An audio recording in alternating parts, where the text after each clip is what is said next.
बघा तुम्हाला एक अनुभव सांगते। माझ्याकडे म्हणजे आता गोष्टीला 2 महिने झाले असेल, ते दूध वाटत होते।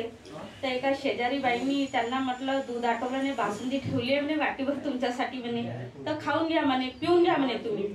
तर ते सायकल दुधाचे डबे वगैरे त्यांनी तिथेच ठेवली आणि ते बासुंदी पेत बसले। तर ते माहित नाही सायकल कशी काय आपापच गलंडली आणि दुधाचे डबे सुद्धा गलंडले, पूर्ण दूध सांडलं। फक्त डब्यामध्ये अर्धा लिटरच दूध होतं। पण बघा भगवंताची कृपा आपण नाही समजू शकत।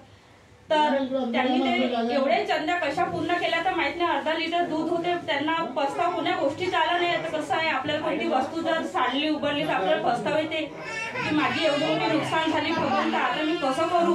त्यांनी मनामध्ये कोणताही द्वेष न ठेवता त्यांनी ते दूध वाटायला सांगून गेले आणि पूर्ण जेवढ्या चंद्या होत्या पूर्ण डब्यामध्ये आपापच दूध कसं आलं तर माहित नाही। ते भगवंताची कृपा आणि 10-12 लिटर दूध त्यांनी वाटलं, ते भगवंताची कृपा। आणि त्याच्या 2 महिन्यानंतर शांत बसता का नाही, एक बी आवाज नाही करायचा का, चुप बसा, तुम्ही बोला।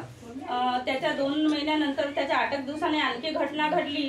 ते दूध वाटायला निघले, दोन्ही झाली, दूध वाटायला निघले तर त्यांना आडवे म्हणजे ते भगवंताच्या रूपातच असं ते साप आडवे झाले गुंडाळे मारून आणि 1 तास तिथंच थांबवले। नाही इकडे जाऊ देत होते, नाही त्यांना तिकडे जाऊ देत होते, नाही समोर वाढू देत होते। पण त्या सापाने अशी मान हलवली इकडं आणि इकडं, म्हणे तू घरी जा म्हणे, अशी मान केली त्यांनी, तू घरी जा म्हणे, इशारा करून दिला त्या सापांनी, तू घरी जा म्हणे, दूध नको वाटू म्हणे। पण त्यांनी तो शब्द ऐकला नाही। त्यांना असं वाटलं का भगवंता माझे एवढं मोठं दूध आहे, जर मी दूध नाही वाटीन तर माझी नुकसान होईल।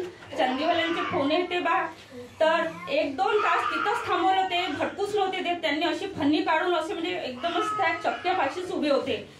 तर त्यांनी आपला हात म्हणजे बाबाला त्यांनी हातगीत जोडले, भगवंत हे तुमचं स्वरूप आहे पण मला दूध वाटू द्या। त्याच्यानंतर 2 तासांनी ते हटले। तिथं आजूबाजूचे सुद्धा लोक होते पण त्यांना नाही दिसले, ते दिसले साप आणि यांना दिसले। आणि मग नंतर दूध वाटलं, पण एकच चूक झाली, त्यांनी त्या शब्दाचं पालन नाही केलं, त्यांची तब्येत बिघडली।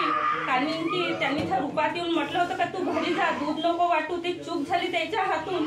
भगवंत हे तुमची लीला आपण समजू शकत नाही। कुठे ना कुठे 4 तत्व 3 शब्द 5 नियमामध्ये आपण चुकतो परमेश्वरा, आणि खरंच आहे तुमची लीला आहे, तुमच्या म्हणजे आशीर्वाद आहे भगवंता की तुमचा एवढं मोठा मी समजू शकत नाही बाबा। आणि अंतःकरणापासून बाबा तुम्हाला या मुलीची हाक ऐकाच लागल। माझं स्वतःचं घर आहे, ते विकून देणेवाले बाबा तुम्ही आहे आणि गिऱ्हाईकाला सबुद्धी देणे